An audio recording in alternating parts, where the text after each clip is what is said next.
बिस्मिल्लाहिर्रहमानिर्रहीम। शुरू अल्लाह के नाम से जो बड़ा मेहरबान नहायत रहम करने वाला है। तो अच्छा स्टूडेंट, इंशाल्लाह हम गैस्ट्राइटिस पढ़ेंगे कि गैस्ट्राइटिस क्या है। ठीक है, 20 इन थर्ड सेमेस्टर HN, ठीक है, HN1। ठीक है, तो हम अगर आप केम्यू नर्सिंग लेक्चर अहमद पे नए हो तो सब्सक्राइब कीजिए और लाइक कीजिए, ये हमारे लिए मोटिवेशन होती है। ठीक है, और दूसरों के साथ शेयर कर ले, ठीक है, ताकि उसकी फ़ायदा हो जाए। ठीक है, फिर हमारे पास सबसे पहले हम स्टडी करेंगे कि ऑब्जेक्टिव्स क्या है। ठीक है, गैस्ट्राइटिस के at the end of this presentation learner will be able to define gastritis, discuss types of gastritis, what are the causes of gastritis, explain pathophysiology of gastritis, what are the signs and symptoms of gastritis, discuss the prevention and treatment of gastritis, what are the nursing diagnosis and prevention for gastritis। ठीक है, तो हम एक एक क्या करेंगे कि explain से करेंगे।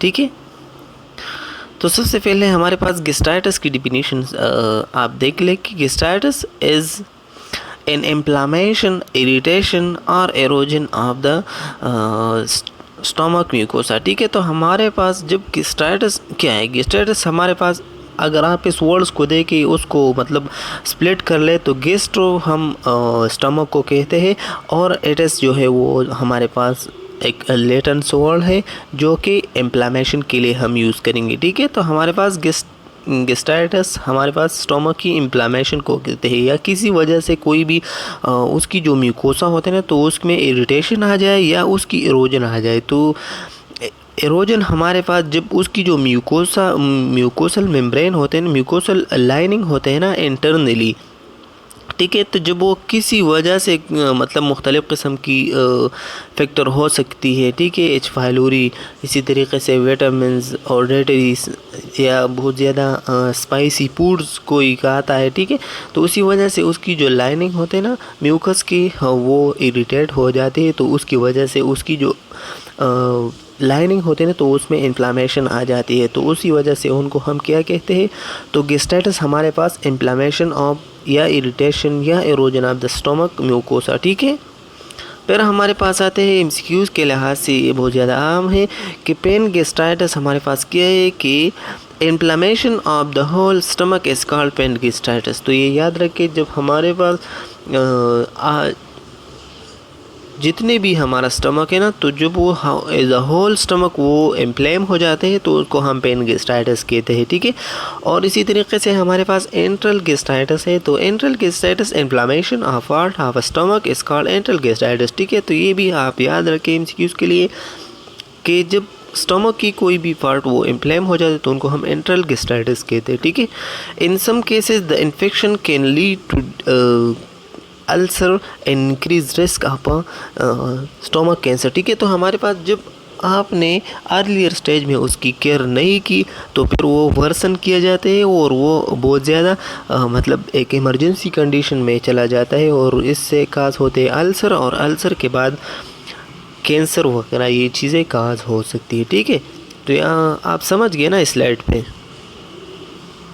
फिर हमारे पास क्या है कि टाइप्स ऑफ गैस्ट्राइटिस। तो टाइप्स ऑफ गैस्ट्राइटिस हमारे पास क्या है कि gastritis can broadly be divided into acute gastritis and chronic gastritis. ठीक है, तो हमारे पास उसने ब्रॉडली जो डिवीजन किया है ना, वो 2 टाइप्स के, एक हमारे पास क्या है कि एक्यूट गैस्ट्राइटिस है, और दूसरा जो है वो हमारे पास क्या है कि वो क्रोनिक गैस्ट्राइटिस है। ठीक है, तो हमारे पास acute gastritis is a sudden inflammation of the lining of the stomach। ठीक है, तो हमारे पास एक्यूट गैस्ट्राइटिस होती है जब कि सडनली एक चीज़ इन्फ्लेम हो जाती है। ठीक है, किसी भी वजह से कोई भी पैथोजन वगैरह या बाहर से कोई भी ऐसी चीज़ आ जाती है स्टमक में जो कि उसकी जो म्यूकोसा होते हैं ना, तो वो डैमेज कराते हैं या इरोजन कराते हैं। ठीक है, तो इसी वजह से उसकी जो एक्यूट जो सडनली, आप ये वर्ड्स याद रखें कि एक्यूट गैस्ट्राइटिस हमारे पास जब सडनली इन्फ्लेमेशन अकर होते in the lining of the stomach तो उनको हम एक्यूट गैस्ट्राइटिस कहते हैं। फिर हमारे पास क्या है कि acute gastritis can divide into, फिर हमारे पास एक्यूट गैस्ट्राइटिस जो है वो उसने डिवाइड किया हुआ है 3 टाइप्स में। ठीक है, तो ये एमसीक्यूज़ के लिए बहुत ज़्यादा अहम है। ठीक है, कि एक्यूट सुपरफिशियल गैस्ट्राइटिस। तो एक्यूट सुपरफिशियल गैस्ट्राइटिस हमारे पास क्या है कि पहला पार्ट है जो कि स्टमक की जो सुपरफिशियल पार्ट होते हैं ना, तो वो इरिटेट हो जाते हैं, वो खराब हो जाते हैं, ठीक है, या उसमें इन्फ्लेमेशन आ जाते हैं, ठीक है, कोई भी पैथोजन की वजह से। फिर हमारे पास जो सेकंड है वो हमारे पास एरोसिव गैस्ट्राइटिस है। तो एरोसिव गैस्ट्राइटिस हमने पहले भी बताया कि कोई भी जब पॉइजन पार्टिकल आ जाते हैं या पॉइजन मतलब फूड, स्पाइसी फूड, इसी तरीके से कोई भी ऐसी चीज़ जो कि उसकी स्टमक की जो आपकी स्टमक की जो लाइनिंग होती है, तो वो म्यूकस, देखिए हमारे पास म्यूकोसा एक प्रोटेक्टिव लेयर है, ठीक है, ताकि जो HCl वगैरह ये बहुत ज़्यादा स्ट्रॉन्ग एसिड जो है वो जब हमारे स्टमक में प्रोड्यूस होते हैं ना, तो वो जो स्टमक की लाइनिंग होते हैं तो वो प्रोटेक्ट करने के लिए अल्लाह पाक ने क्या आपको दिए, आप म्यूकस दिया है, ठीक है, म्यूकस में लाइनिंग दिया है, तो उस म्यूकस लाइनिंग से म्यूक्सिन प्रोड्यूस होते हैं थ्रू द गॉबलेट सेल, ठीक है, तो उससे जब वो प्रोड्यूस होते हैं तो आपकी स्टमक को वो प्रोटेक्ट करते हैं। लेकिन ये जो एरोसिव होते हैं ना, तो एरोसिव गैस्ट्राइटिस इसी वजह से कास होते हैं कि बाहर से कोई चीज़ आ जाते हैं और आपकी म्यूकस लाइनिंग जो है वो हमारे वो क्या है, वो डैमेज कराते हैं। जब वो डैमेज होते हैं ना, तो वो जो प्रोटेक्टिव उसका जो वर्क था प्रोटेक्शन, वो ख़त्म हो जाती है और बहुत ज़्यादा एसिड वगैरह ये चीज़ें ज़्यादा प्रोडक्शन हो जाती है और स्टमक को इम्प्लेम किया जाता है, ठीक है। फिर हमारे पास जो थर्ड है वो हमारे पास एक्यूट गैस्ट्राइटिक अल्सरेशन है। फिर वो बहुत ज़्यादा सारा मतलब आहिस्ता आहिस्ता वो क्या हो जाते हैं, अल्सर की तरफ, और उसी तरह से वो कैंसर की तरफ चला जाता है, ठीक है। तो ये समझ गया ना कि एक्यूट गैस्ट्राइटिस क्या है, कि सडन इन्फ्लेमेशन है, ठीक है। और फिर जो ये थ्री पार्ट्स है कि acute superficial gastritis, erosive gastritis, acute gastric ulceration, ठीक है, तो ये आप याद रखें। फिर हमारे पास क्या है कि chronic gastritis, it is the inflammation of the inner lining of the stomach that occur gradually and persistence for a prolong time, ठीक है। तो यह आप याद रखें कि हमारे पास क्रोनिक गैस्ट्राइटिस जब हमारे पास ग्रेजुअली एक चीज़ में मतलब डेवलपमेंट होती है, उसमें ग्रोथ होती है, तो उनको हम, और फिर वो बाद में ऐसी कंडीशन में चला जाते हैं कि वो वापस मतलब वो इरिवर्सिबल हो जाती है, ठीक है। तो क्रोनिक कंडीशन जो है वो हमारे पास इरिवर्सिबल कंडीशन में चले जाते हैं और वो फिर वापस नॉर्मल पोजीशन में नहीं आते, समझ गए ना। फिर हमारे पास chronic gastritis can divide into 3, ठीक है। तो हमारे पास इस तरह जो हमने एक्यूट गैस्ट्राइटिस 3 टाइप्स में डिवाइड किया था, क्या था कि हमारे पास क्या है कि एक्यूट सुपरफिशियल गैस्ट्राइटिस है, फिर हमारे पास एरोसिव गैस्ट्राइटिस, एक्यूट गैस्ट्रिक अल्सरेशन है, ठीक है। तो ये 3 हमारे पास उसका है और एक्यूट गैस्ट्राइटिस का है और जो क्रोनिक गैस्ट्राइटिस का है। तो ये एमसीक्यूज़ के लिए बहुत ज़्यादा इंपॉर्टेंस होती है, ठीक है। तो ये आप याद रखें कि हमारे पास जो टाइप ए क्रोनिक गैस्ट्राइटिस है वो हमारे पास ऑटो इम्यून गैस्ट्राइटिस है। क्या है कि ऑटो इम्यून गैस्ट्राइटिस, तो यहाँ आप याद रखें, ठीक है। फिर जो हमारे पास क्या है कि टाइप बी क्रोनिक गैस्ट्राइटिस है, क्रोनिक एंट्रल गैस्ट्राइटिस, ठीक है। तो टाइप ए जो क्रोनिक गैस्ट्राइटिस होते हैं ना, तो हमारे पास ऑटो इम्यूनियन है। ऑटो इम्यूनियन का मतलब है कि वो खुद ब खुद आपकी जो इम्यूनियम सिस्टम होते हैं ना, वो अटैक कर जाते हैं आपकी स्टमक की लाइनिंग पर, ठीक है। तो उसकी वजह से उसकी जो लाइनिंग होती है तो वो ख़राब होते चले जाते हैं, ठीक है, ग्रेजुअली, और वो प्रोलॉन्ग टाइम के बाद आपको ज़ाहिर होती है, ठीक है, साइन सिम्टम। फिर हमारे पास जो टाइप बी क्रोनिक गैस्ट्राइटिस है, तो टाइप बी क्रोनिक गैस्ट्राइटिस हमारे पास क्या है कि क्रोनिक एंट्रल गैस्ट्राइटिस है। तो क्रोनिक एंट्रल गैस्ट्राइटिस वो स्टमक की इन्फ्लेमेशन होती है जो कि एक पार्ट में हो जाती है, या तो पाइलोरस में हो जाती है या फंडस में हो जाती है, ठीक है। तो टाइप बी आप याद रखें कि हमारे पास क्या है कि एक एंट्रल गैस्ट्राइटिस है, क्रोनिक एंट्रल गैस्ट्राइटिस, ठीक है। फिर हमारे पास जो थर्ड वन है वो हमारे पास टाइप सी क्रोनिक गैस्ट्राइटिस है। तो ये हमारे पास रेक्टिव या कीमिकल गैस्ट्राइटिस होती है, या तो मतलब कीमिकल की वजह से या कोई भी ऐसी रिएक्शन अगर हो जाती है हमारे स्टमक के अंदर जो कि आपकी लाइनिंग को ख़राब कर दिए जाते हैं, और इसकी वजह से जो इरोजन पैदा हो जाती है, तो इरोजन की वजह से इन्फ्लामेशन अगर होते हैं स्टमक में। समझ गया? तो इस स्लाइड में ये है कि हमारे पास क्रोनिक गैस्ट्राइटिस क्या है, कि हमारे पास ग्रेजुअली और परसिस्टेंस यानी प्रोलॉन्ग टाइम के बाद आपको ज़ाहिर होती है कि आपको इन्फ्लेमेशन ऑफ द स्टमक हुआ है। ठीक है, फिर वो 3 टाइप्स के टाइप्स है हमारे पास। ऑटो इम्यून टाइप डी जो है हमारे पास antral gastritis, chronic antral gastritis, और जो टाइप सी है वो हमारे पास रेक्टिव कीमिकल गैस्ट्राइटिस है। ठीक है, फिर हमारे पास ये पिक्चर है, आप देख ले कि हमारे पास नॉर्मल क्या है कि नॉर्मल स्टमक है। ठीक है, पंडस बॉडी इसी तरह ड्यूodenum पाइलोरस होते, लेकिन जब वो अल्सर वगैरह इसमें काज होते हैं, मतलब एक्यूट गैस्ट्राइटिस, ये पंडस इसी तरह बॉडी, लेकिन ये जो इन्फ्लेमेशन होते हैं वो इसी तरीके से पाइलोरस में आकर होते। ये आप देख ले कि इसमें एक रेड सा कलर है, और इसी तरीके से ये जो अल्सरेशन आपको नज़र आ रही है। ठीक है, तो हमारे पास क्या है कि अल्सर में भी फिर कन्वर्ट हो जाते हैं। ठीक है, जो एथियोलॉजी है मतलब काजेस है वो हमारे पास क्या है कि बैक्टीरियल इन्फेक्शन हो जाती है। कोई भी जो गैस्ट्राइटिस होते हैं उसके एथियोलॉजी यही है कि हमारे पास क्या हो जाती है कि उसकी जो बैक्टीरियल इन्फेक्शन की वजह से हो जाती है। फॉर एग्जांपल उसकी जो बैक्टीरिया एच फाइलोरी बैक्टीरिया वगैरह इसकी वजह से भी हो सकती है। दूसरा जो हमारे पास काजेस है वो हमारे पास ऑटो इम्यून गैस्ट्राइटिस है। वो हमने क्या है कि क्रोनिक गैस्ट्राइटिस में हमने पढ़ा कि वो जो आपकी ख़ुद की जो इम्यून सिस्टम होते हैं ना, तो वो अल्टर हो जाती है, और आपकी जो गैस्ट्रिक लाइनिंग होते हैं तो वो एरोसिव कराते हैं। ठीक है, फिर हमारे पास यह एक बंदा ऐसा हो कि वो regular use of pain killer, for example non steroidal anti inflammatory drug, for example aspirin, ibuprofen, ये सब चीज़ें जो है वो क्या है ये यूज़ करा रहे हैं वो रेगुलरली। ठीक है, तो जो ब्रोपेन वगैरह ये सब चीज़ें जो वो ज़्यादा रेगुलर यूज़ करते हैं तो उसकी वजह से भी हो सकती है आपकी गैस्ट्राइटिस। ठीक है, फिर हमारे पास क्या है कि बाइल रिफ्लेक्स। तो bile reflex bile into the stomach from the bile duct that connect to the liver and gallbladder. ठीक है, तो हमारे पास बाइल रिफ्लेक्स कैसे हो जाती है कि बाइल तो बन जाते हैं हमारे लिवर में। ठीक है, फिर लिवर से आ जाते हैं टू द मतलब क्या है कि डक आ जाते हैं,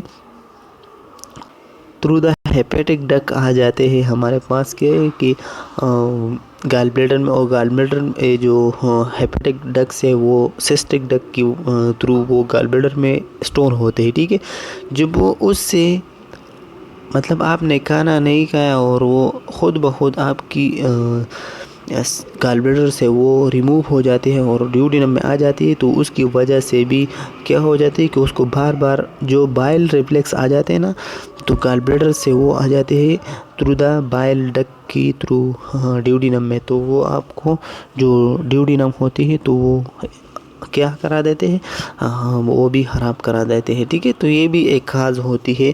ठीक है, किस चीज़ के, गैस्ट्राइटिस के। फिर हमारे पास स्ट्रेस है। तो स्ट्रेस इसीलिए है कि जब एक पर्सन स्ट्रेस में हो जाते हैं ना, तो उनमें फ्लाइट एंड फाइट मूड आ जाते हैं, मतलब सिंपैथेटिक कंडीशन आ जाते हैं। तो इस सिंपैथेटिक कंडीशन की वजह से उसकी जो लेबर होती है ना, तो उनमें मेटाबॉलिज्म ज़्यादा हो जाती है। तो जब वो मेटाबॉलिज्म ज़्यादा हो जाती है तो इसी वजह से उसकी लेबर जो है वो ज़्यादा बाइल, और इसी तरीके से वो जो ज़्यादा मेटाबॉलिज्म की वजह से उनसे एक मेटाबोलाइट बन जाते हैं। मेटाबोलाइट मतलब एक प्रोडक्ट होते हैं एक रिएक्शन की। ठीक है, जो कि हम जानते हैं वेस्ट प्रोडक्ट की, उनको हम दूसरा नाम प्री रेडिकल का भी देते हैं। तो वो प्री रेडिकल जो अनस्टेबल मॉलिक्यूल होते हैं वो आ जाते हैं स्टमक में, और स्टमक की जो लाइनिंग होती है वो ख़राब किए जाते हैं। ठीक है, तो ये भी हम आपको एक मैकेनिज़्म बता रहे हैं। ठीक है, तो डायरेक्ट अगर आपसे कोई पूछ ले कि स्ट्रेस कैसे, तो ये आपने एक्सप्लेन करना है।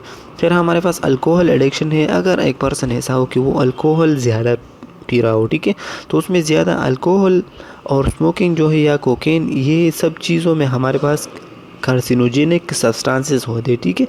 तो वो कार्सिनोजेनिक सब्सटेंसेस जो केमिकल सब्सटेंसेस होते हैं वो आपकी लाइनिंग को, जो म्यूकस होती है, तो वो ख़राब कराते हैं, ठीक है। तो इसकी वजह से हो सकती है किस चीज़ गैस्ट्राइटिस हो सकती है, ठीक है। फिर हमारे पास जो है वो हमारे पास रेडिएशन एंड कीमोथेरेपी भी आ जाती है कि जब एक पर्सन ऐसा हो कि बार बार वो रेडिएशन कोई भी चीज़ के लिए करता हो या केमिकल या कीमोथेरेपी बहुत ज़्यादा कराते हो, ठीक है, तो इसी वजह से भी गैस्ट्राइटिस हो सकती है, ठीक है। फिर हमारे पास उसकी जो पैथोफिजियोलॉजी है, तो pathophysiology, the gastric mucosa is protected from high acidity in stomach by mucus secretion, ठीक है। तो हमने पहले भी आपको बताया कि आपकी जो स्टमक की लाइनिंग होती है ना, तो वो क्या कराते हैं, वो एक प्रोटेक्टिव मेम्ब्रेन होते हैं, जो कि हम उसको जानते हैं किस चीज़ के थ्रू, म्यूकस मेम्ब्रेन के थ्रू, ठीक है। तो ये म्यूकस मेम्ब्रेन ये वो म्यूकस सिक्रीशन कराते हैं, ठीक है, और थ्रू द गोबलेट सेल, ठीक है। तो जब ज़्यादा एसिडिटी हो तो उससे प्रोटेक्ट कराते हैं, ठीक है, आपकी स्टमक की लाइनिंग को, ताकि वो ख़राब ना हो जाए, ठीक है। फिर हमारे पास म्यूकोसल डैमेज अकर थ्रू, तो म्यूकोसल डैमेज किसी वजह से और किस तरह अकर होते हैं कि सबसे पहले उसमें जो म्यूकस मेम्ब्रेन होते, जो प्रोटेक्टिव मेम्ब्रेन है, वो ख़राब हो जाते हैं। फिर दूसरी नंबर पे आ जाती है कि जब वो ख़राब हो जाते हैं तो एसिड सिक्रीशन होता है, मतलब HCl की सिक्रीशन तो होता है, पेप्सिन की, इसी तरीके से और एसिड भी है, ठीक है। तो उसकी जो सिक्रीशन होते हैं उसमें हाइपर सिक्रीशन हो जाती है, ज़्यादा हो जाती है उसकी सिक्रीशन, और इसी तरीके से उसकी जो म्यूकस मेम्ब्रेन हो जाती है तो वो रिड्यूस हो जाती है, ठीक है, मतलब उसकी जो प्रोडक्शन होती है ना, तो वो कम होते जाते हैं।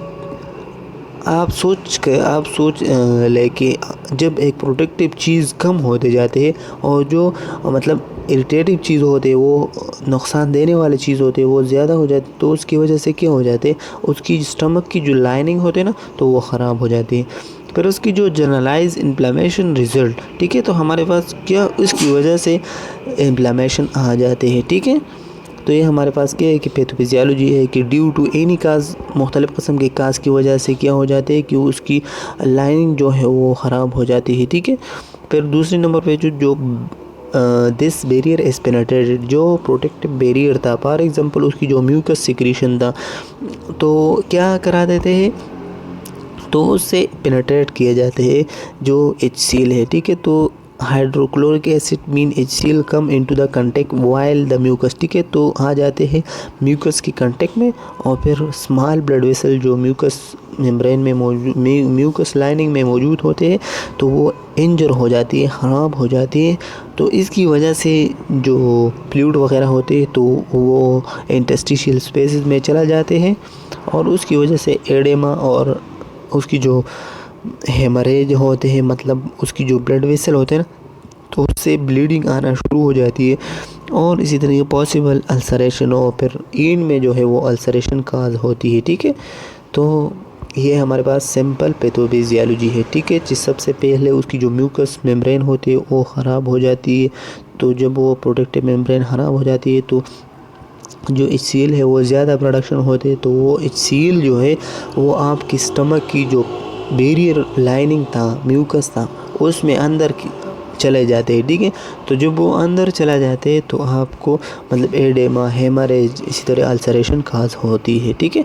फिर हमारे पास उसकी जो साइन सिम्टम होते हैं, तो abdominal pain and burning after in the upper centre of the abdomen called the epigastric area, ठीक है। तो हमारे पास जब स्टमक की अपर एरिया में देखिए, अगर आपके पास एक पर्सन आ जाए, मतलब एक क्लाइंट आ जाए, पेशेंट आ जाए, और आप उनको देखते हैं, उनसे मतलब सब्जेक्टिव ऑब्जेक्टिव डेटा देते हैं ना, तो हमारे पास उसकी जो मैं आपको ये पॉइंट आउट कराऊँ कि ये सब्जेक्टिव डेटा है और ये ऑब्जेक्टिव डेटा है, ठीक है।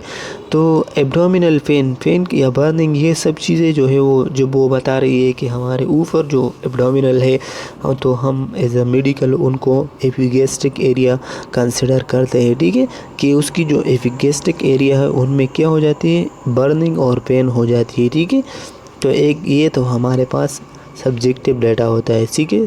सिम्टम डेटा भी उनको कह सकते हैं, ठीक है, ताकि वो खुद पेशेंट बताते हैं, ठीक है। फिर वो पुलनेस और ब्लोटिंग, ये भी हमारे पास सब्जेक्टिव डेटा है, ठीक है। कि वो अपने आप को पुल सा फील कराए, कोई भी चीज़ वो खाते हैं तो उसकी जो दिल होती है वो नहीं मानते, ठीक है, कि वो हम खा लें। फिर हमारे पास क्या है कि वेट लॉस होती है, तो उसकी जो वेट होती है ना, तो वो भी हम क्या है कि वो ऑब्जेक्टिव डेटा है, क्योंकि हम देखते हैं, हम मेजर करते हैं, पर उसके बाद हम देखते हैं कि उसकी वेट लॉस हुआ है या गेन हुआ है, ठीक है। फिर जो ब्लेंचिंग है, तो ब्लेंचिंग भी उसको हम डकारना भी कहते हैं, ठीक है। तो वो डकारना जो है वो भी एक साइन होती है किस चीज़ के, कि उसकी गैस्ट्राइटिस होती है, ठीक है। फिर इसके बाद हमारे पास इनडाइजेशन है, मतलब उसकी जो उसकी स्टमक अपना सही तरीके से काम परफॉर्म नहीं कराता हो, ठीक है। तो उसकी जो डाइजेशन प्रोसेस है वो ख़राब होती है, ठीक है। तो ये भी एक मतलब साइन सिम्टम है, ठीक है। तो ये भी हमारे पास क्या है कि अगर उसकी माउथ में रिजाजुटेशन आ जाती है, मतलब जो फूड होते हैं ना, तो वो उसकी माउथ में आ जाती है, तो उनको पता चलता है, तो वो हमारे पास साइन मतलब वो हमारे पास सिम्टम डेटा, मतलब सब्जेक्टिव डेटा है। फिर हमारे पास एनोरेक्सिया है, तो इनएबिलिटी, मतलब एक पर्सन ऐसा हो कि इनको हम क्या है कि ईटिंग डिसऑर्डर भी कहते हैं, ठीक, क्या कि ईटिंग डिसऑर्डर, ठीक है। कि एक पर्सन ऐसा हो कि उनकी गैस्ट्राइटिस होते हैं ना, तो उनकी ईटिंग डिसऑर्डर होती है, सही तरीके से डाइजेशन परफॉर्म नहीं कराते हो, ठीक है। फिर हमारे पास क्या है कि नोजिया विदाउट वोमिटिंग, ठीक है। तो जब उनको दिल भी ख़राब होती है और इसी तरीके से उसको वोमिट भी आ जाती है, ठीक है, हिचकप भी आ जाती है, ठीक है। तो ये हमारे पास जो जनरल क्या है कि साइन सिम्टम है गैस्ट्राइटिस के, तो वो आपने जान लिया, ठीक है। फिर हमारे पास several gastritis can lead to life threatening symptom, ठीक है। तो उसमें ऐसे सिम्टम भी मौजूद होते हैं, ठीक है, जो कि सीवियर गैस्ट्राइटिस के होती है, ठीक है। तो सीवियर गैस्ट्राइटिस की जब होते ना, तो उसका वजह ये होती कि उससे अल्सरेशन और इसी तरीके से कैंसर की तरफ बात चली जाती है, ठीक है। तो लाइफ थ्रेटनिंग सिम्टम ये है, मतलब ये हमारे पास सब्जेक्टिव डाटा वो पेशेंट खुद बताते हैं। सेवरल चेस्ट पेन, ठीक है। तो सेवेयर चेस्ट पेन, जब एक पर्सन को बहुत ज़्यादा सेवेयर पेन होते ना, तो उनको हम ये हमारे पास बहुत ज़्यादा क्या है कि ये वर्सन कंडीशन है। और पीलिंग पेन्स और शॉर्ट ऑफ ब्रीथ, ठीक है। तो हमारे पास जब एक पर्सन अपनी पील करा रहे हो कि उसकी जो ब्रीथिंग होते ना, तो वो शार्ट होती है, मतलब वो शार्ट इन्हेलेशन कराते हैं और शार्ट एक्सेलेशन, मतलब हर टाइम जो है उसकी जो इन्हेलेशन और एक्सेलेशन प्रोसेस है वो ज़्यादा हो जाती है। तो उसको पता चल जाता है कि कोई भी मसला है हमारी चेस्ट में, और जिसके अंदर तो जब वो एक फिजिशियन इन्वेस्टिगेट कराते हैं, तो वो फिर ये स्टेटस की काजेस मालूम कराते हैं, ठीक है। सेवियर एब्डोमिनल पेन हो जाती है, ठीक है। फिर हमारा sudden onset of bloody stool, blood may be red black artery in texture, ठीक है। तो हमारे पास जब एक पर्सन हम ये भी चेक कराते हैं कि उसकी स्टूल की जो कलर होती है ना, तो वो कैसा है। जब उसकी स्टूल की कलर रेड हो जाती है, तो हम देते हैं कि ये हमारे पास लोअर जीआईटी, जो लोअर मतलब इंटेस्टाइन जो है, वो हमारे पास क्या है कि उसमें कोई भी इरिटेशन काज होती है और ब्लीडिंग होती है, जब रेड स्टूल हो। और जब ब्लैक स्टूल हो, तो हम क्या है कि अपर जीआईटी में कोई भी ब्लीडिंग होती है, तो उसकी वजह से उसकी जो कलर है स्टूल के वो ब्लैक हो जाती है, ठीक है। फिर हमारे पास उसकी ओमिटिंग भी है, omitting blood in black material resembling copies ground, ठीक है। तो हेमाटोमसिस जो है वो हम एज मेडिकल टर्मिनोलॉजी है, जब एक पर्सन वोमिटिंग में ब्लड एक्सक्रीट कराते तो उनको हम हेमाटोसिस कहते हैं, ठीक है। फिर हमारे पास उसकी जो डायग्नोसिस होते हैं ना, तो आप डायग्नोसिस एमसीक्यूज़ के लिए बहुत ज़्यादा अहम है, ठीक है। तो Gastritis is diagnosis on the basis of medical history and physical examination of the patient in the following test, ठीक है। तो हमारे पास मुख्तलिफ़ क़स्म की टेस्ट होते हैं गैस्ट्राइटिस के लिए, ताकि वो जो गैस्ट्राइटिस होते हैं वो मालूम हो जाए कि वो किस वजह से काज होती है। फिर हमारे पास जो है वो हम सबसे पहले किया कि stool test for H pylori. हाँ, एच पाइलोरी जो हेलिकोबैक्टर पाइलोरिस बैक्टीरिया होते हैं ना, तो उनकी हम क्या करते हैं कि स्टूल की पीसीआर करता है, मतलब पॉलीमरेज चेंज रिएक्शन, मतलब ये हम कराते हैं उसकी जो एच पाइलोरी उसकी जो स्टूल है उसके लिए। A lab test called a stool polymerase chain reaction test can detect H. pylori infection in stool, ठीक है। तो हम ये आप याद रखें, क्योंकि बहुत ज़्यादा पेपर में ऐसा आता है कि आपको बताते हैं कि मोस्ट अप्रोप्रिएट गैस्ट्राइटिस की डायग्नोसिस किया है, ठीक है। तो ये आप याद रखें, ठीक है, कि हम एच पाइलोरी के लिए पीसीआर कराते हैं, फिर उसके लिए हम ब्लड टेस्ट भी कराते हैं, ठीक है। फिर हमारे पास अपर जीआईटी जो है वो हम एक्सरे कराते हैं, और फिर जो अपर गैस्ट्राइटिस एंडोस्कोपी भी हम कराते हैं, समझ गए। फिर हमारे पास उसकी जो ट्रीटमेंट होते हैं ना, तो ट्रीटमेंट हमारे पास सबसे पहले हम क्या है कि एंटासिड देते हैं। एंटासिड ये हमारे पास क्या है कि ये माइल्ड टू मॉडरेट रिलीफ देता है उसकी जो पेन होते हैं उसमें, ठीक है। तो ये हमारे पास मुख्तलिफ़ क़स्म के क्या है कि मेडिकेशन भी आते हैं, सिरप भी आते हैं, ठीक है। तो ये हम प्रेफर कराते हैं। तो ये हमारे पास मेडिकल मैनेजमेंट है। फॉर एग्ज़ाम्पल वो डॉक्टर क्या कि डॉक्टर प्रेस्क्राइब कराते हैं कि उनको एंटासिड देते हैं, ट्रायल, ये मुख्तलिफ़ क़स्म की मेडिकेशन है, ठीक है। फिर हमारे पास क्या है कि H2 रिसेप्टर ब्लॉकर, ठीक है। तो H2 रिसेप्टर ब्लॉकर हमारे पास वो मेडिकेशन होते हैं जो एसिड प्रोडक्शन होते हैं स्टमक में, तो वो स्टॉप कराने के लिए हम H2 रिसेप्टर ब्लॉकर मेडिकेशन देते हैं, ताकि उसकी जो H2 रिसेप्टर से एसिड प्रोडक्शन होती है तो हम क्या है कि ब्लॉक कराते हैं, ताकि ज़्यादा HCl प्रोडक्शन ना हो, क्योंकि हमने पहले भी बताया कि म्यूकस मेम्ब्रेन जो है वो ख़राब होते हैं, तो इसी वजह से उसकी जो लाइनिंग होती है उनमें ज़्यादा पेनिट्रेशन की पॉसिबिलिटी होती है, ठीक है। तो उसी वजह से HCl की प्रोडक्शन जो है वो हम काम करने की कोशिश करते हैं। फिर हमारे पास प्रोटॉन पम्प इनहिबिटर कराते हैं कि जो मुख्तलिफ़ क़स्म की जो एसिड होते, तो भी हम ये दोनों हम एसिड की प्रोडक्शन को कम करने के लिए या H2 रिसेप्टर कम करने के लिए ब्लॉक कर देते हैं, और इसी तरीके से प्रोटॉन पम्प इनहिबिटर भी हम देते हैं ताकि उसकी जो प्रोडक्शन होती है एसिडिक के वो स्टॉप हो जाए। फॉर एग्ज़ाम्पल उसकी निमेटोडीन और एग्ज़ाम्पल है, ठीक है। फिर हमारे पास एंटीबायोटिक भी देते हैं ताकि उसमें कोई भी इन्फेक्शन वगैरह हो ताकि उसको ट्रीट किया जाए, ठीक है। फिर हमारे पास एंटी डायरियल एजेंट भी देते हैं ताकि उसकी मतलब लाजिम उसमें डायरिया ये चीज़ें अकर हो जाती है, तो उसी वजह से हम उसको एंटी डायरियल भी मेडिकेशन दे सकते हैं, ठीक है। फिर हमारे पास उसकी जो प्रिवेंशन होते हैं ताकि हम मतलब कौन सी ऐसी हैबिट्स है और लाइफस्टाइल है जो वो हम उनको कह देते हैं कि ये चीज़ें आप अपना लें और ये चीज़ों से आप अपने आप को दूर रखें, ठीक है। तो प्रिवेंशन सबसे अहम है, ठीक है। एज अ नर्स आपको प्रिवेंशन लाजमी पता होना चाहिए, ठीक है।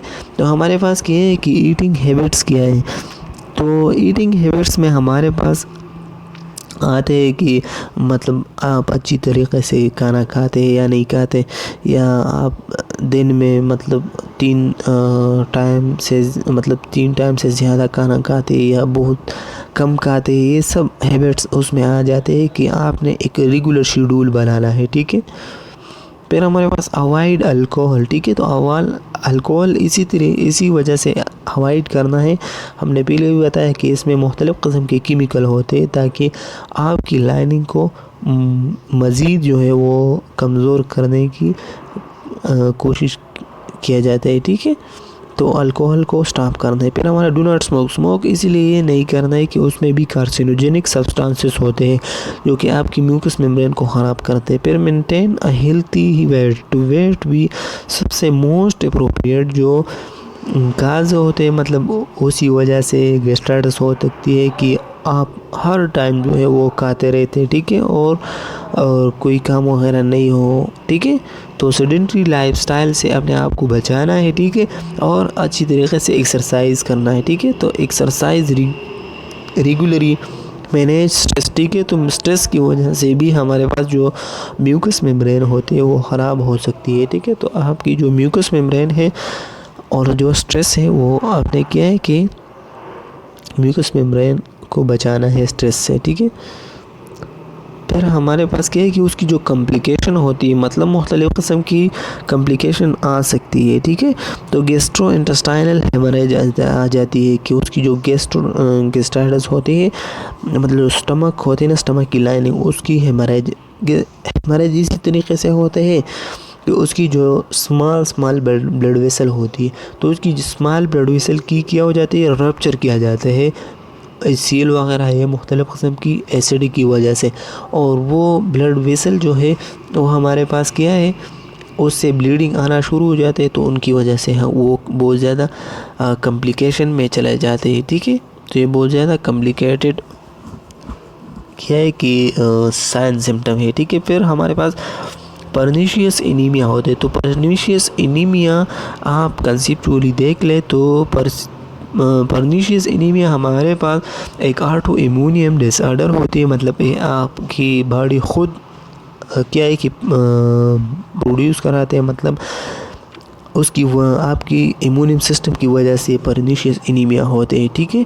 तो पर्नीशियस एनीमिया हमारे पास उसकी वजह से उसमें मेगलोब्लास्टिक एनीमिया हो जाती है। मेगलोब्लास्टिक एनीमिया वो एनीमिया होते हैं जो कि इमेच्योर रेड ब्लड सेल की प्रोडक्शन हो जाती है और वो आ जाती है आपकी जो वेसल है, ब्लड वेसल है, तो उसकी इमेच्योर आरबीसीज है, ठीक है।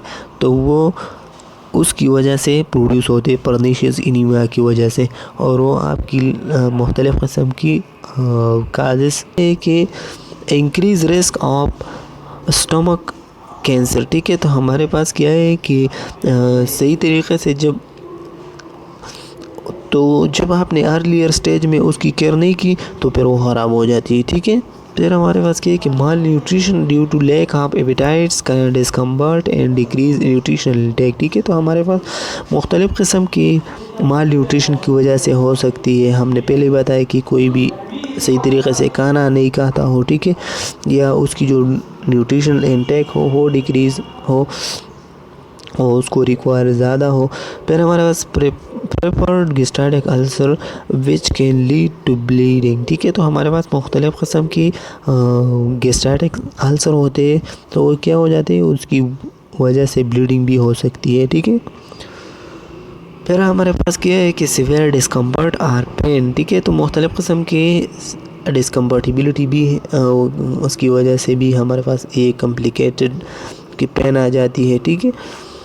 तो इसकी वजह से भी हमारे मतलब जो गैस्ट्राइटिस होती है वो कर हो जाती है। स्प्रेड ऑफ इन्फेक्शन, तो उसी वजह से इन्फेक्शन की स्प्रेड के चांसेस भी बहुत ज़्यादा होती है, ठीक है। फिर हमारे पास जो नर्सिंग प्रोसेस है, तो नर्सिंग प्रोसेस में हम क्या है कि असेसमेंट ऑफ फॉर गैस्ट्राइटिस हम करेंगे, ठीक है। तो सबसे पहले ये हमारे पास नर्सिंग केयर प्लान में भी आ जाती है कि आप गैस्ट्राइटिस पे अपना नर्सिंग केयर प्लान बना लिया जाए, ठीक है। तो सबसे पहले आप क्या करेंगे कि ये पॉइंट आप नोट कर लें, ठीक है, क्योंकि ये वेवा में भी एक क्वेश्चन है कि आपने नर्सिंग केयर प्लान बनाना है।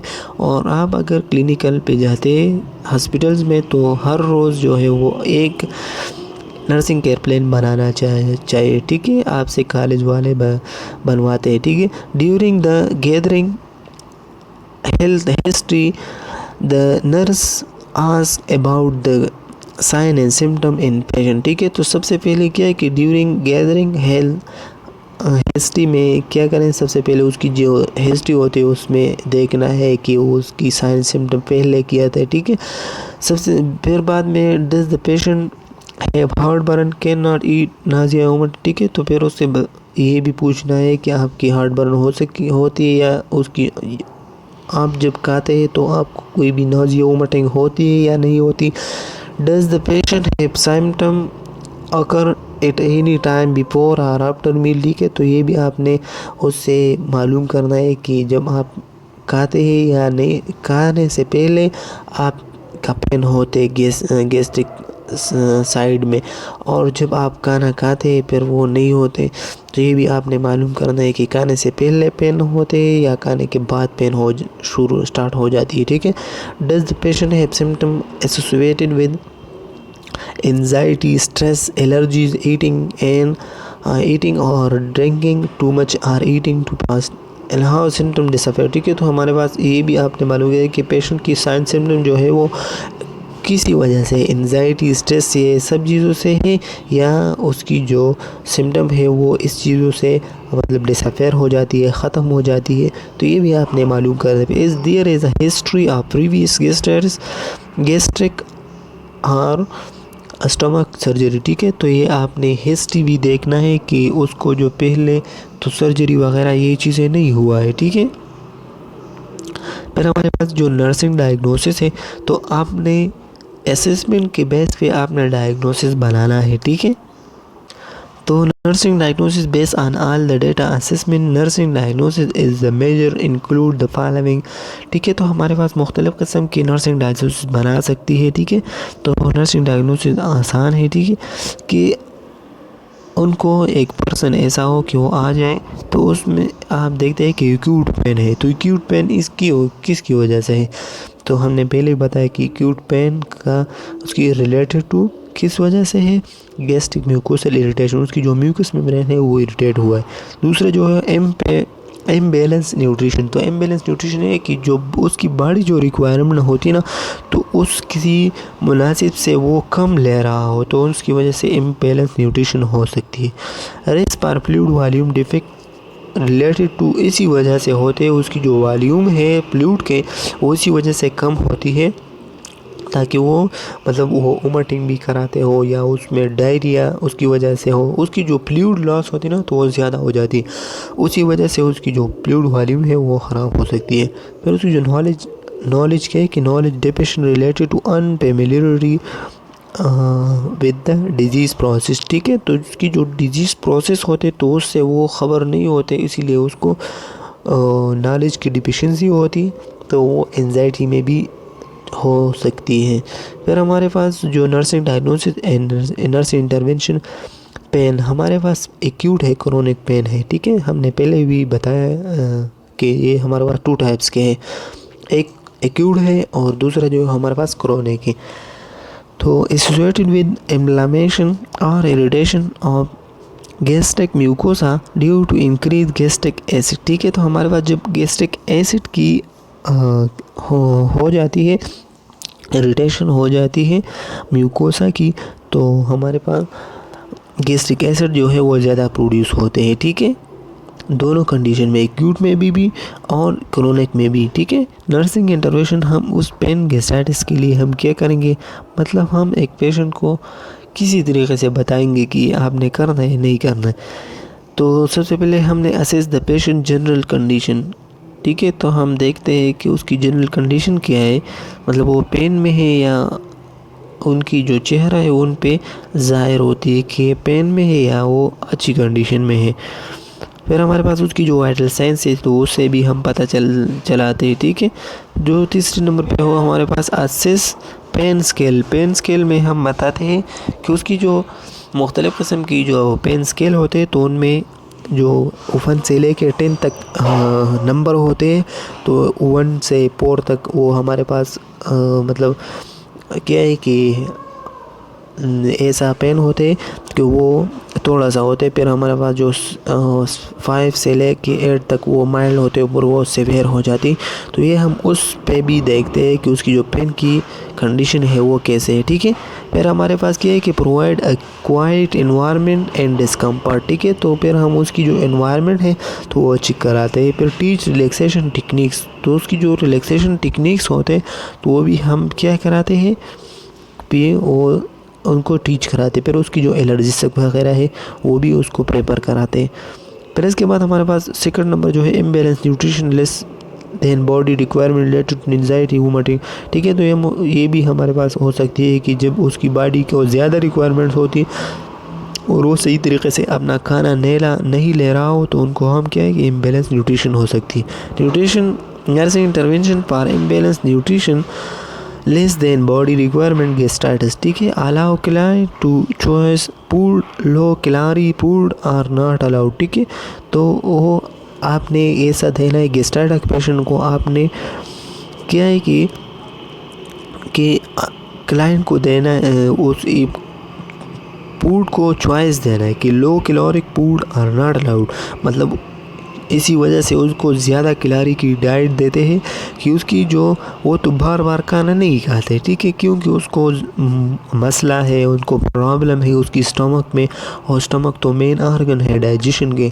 तो वो ऐसा फूड या ऐसा मतलब न्यूट्रिशन देता है ताकि उनकी थोड़ा खाए लेकिन उनको एनर्जी ज़्यादा मिले, ठीक है। Specify the time to eat, ठीक है। Severe food and eating time limit. Inform the client that if the food is not eaten during the time that has been provided will be the in replacement of other feeding method, ठीक है। तो हम ने उसकी जो specific time table बनाना है। फिर इसकी जो वो फूड जो उसको मसला क्रिएट और भी ज़्यादा करा रहा हो तो वो उनको अवॉइड करना है, और जो फूड उसको अच्छा ना लग रहा हो तो वो रिप्लेस करना है दूसरे फूड पे, ठीक है। When food is not eat do feeding through that nasogastric tube, ठीक है। तो हम उनको क्या कहते हैं कि उनको नेसोगैस्ट्रिक ट्यूब के ज़रिए उनको खुराक भी देना है, ठीक है। फिर हमारे पास क्या है कि knowledge deficient related to unfamiliarity with the disease process. तो ये हमने जो आपको मतलब और जो हमने आपको बताया कि नर्सिंग डायग्नोसिस में, तो ये 3 जो है वो आपने बहुत ज़्यादा अच्छी तरीके से पढ़ा। हमने पेन को भी पढ़ा, हमने इससे पहले जो इम्बैलेंस न्यूट्रिशन के भी पढ़ा, ठीक है। फिर उसके बाद जो नॉलेज डेफिशिएंट है, ठीक है, तो वो भी हम पढ़ रहे हैं। तो एक्सपेक्टेड आउटकम क्या है कि the patient will verbalise information about the cause treatment and prevention of gastritis, ठीक है। तो हमारे पास क्या है कि ये भी हमारे पास एक्सपेक्टेड आउटकम होते हैं, ठीक है, कि उसकी जो सही तरीके से वो आप वो वर्बलाइज कर ले, जितने भी इंफॉर्मेशन उसको हो वो आपको बताया जाए ताकि उसकी जो ट्रीटमेंट और इसी तरीके से प्रिवेंशन की प्रोसेस है वो अच्छी हो जाए, ठीक है। तो नॉलेज भी प्रोवाइड करना है पेशेंट को भी और पेशेंट से भी नॉलेज लेना है, ठीक है, कि आपको क्या क्या मसला हो रहा है, ठीक है। अंदर असेसमेंट इंटरवेंशन पर बाद में करेंगे दोबारा, मतलब उसकी जो तो assess the patient knowledge about gastritis भी देखना है, ठीक है। तो ये हमने गैस्ट्राइटिस पढ़ा, ठीक है। तो हमने टाइप्स भी पढ़े, हमने काजेज़ भी पढ़े कि किस वजह से हो सकती है, हमने साइन सिम्टम भी पढ़े, ठीक है। फिर हमने किया कि वो जितने भी प्रोसेस होते हैं वो सब हमने पढ़ लिए, ठीक है। पैथोफिजियोलॉजी पढ़ लिया, नर्सिंग डायग्नोसिस पढ़ लिया, ठीक है। तो ये हम आपके लिए मतलब अच्छी तरीके से प्रिपेयर कराते हैं, ठीक है, ताकि आपको आसानी हो। अगर आप केम्यू नर्सिंग लेक्चर अहमद पे नहीं हो तो सब्सक्राइब कीजिए और लाइक कीजिए, आपकी सपोर्ट हमारे लिए बहुत ज़्यादा ज़रूरी होती, ठीक है। खुदा हाफिज़, अपना ख्याल रखिए।